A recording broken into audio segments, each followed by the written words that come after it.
হত্যাকাণ্ড এবং আরেকটি হচ্ছে সীমান্তে পাখির মতো গুলি করে বাংলাদেশিদের হত্যা করা। এবং অত্যন্ত উদ্বেগের বিষয় হচ্ছে এটাই, এই দুইটি ঘটনার সাথেই অতপ্রতভাবে প্রত্যক্ষ এবং পরোক্ষভাবে জড়িত যারা, তারা হচ্ছে ভারত সরকার। সুতরাং এ থেকে যদি আমরা ইকুয়েশন দাঁড় করাই, তাহলে বলতে পারি ভারত কখনো বাংলাদেশের ভালো চায় না। ভারত বাংলাদেশের একটা কালো অধ্যায় সৃষ্টি করতে চায়। ভারত যাদের বন্ধু হয় তাদের আর আলাদা করে শত্রুর প্রয়োজন হয় না।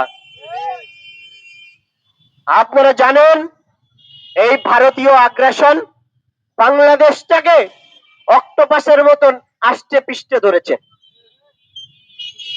2009 সালের 25শে ফেব্রুয়ারি পিলখানায় চৌকস সুদক্ষ মেধাবী 57 জন সেনা কর্মকর্তা সহ 74 জনকে তারা হত্যা করেছিল।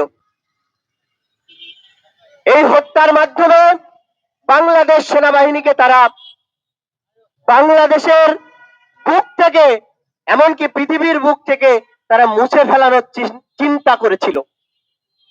সেদিন যারা পিলখানায় ছিলেন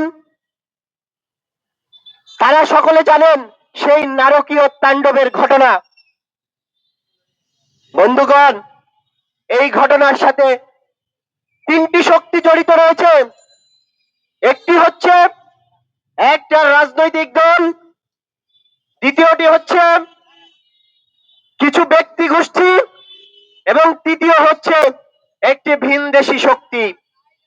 যদি আমরা এই তিনটার উত্তর দিতে চাই, এই রাজনৈতিক শক্তির নাম ছিল এই বাংলাদেশ আওয়ামী লীগ।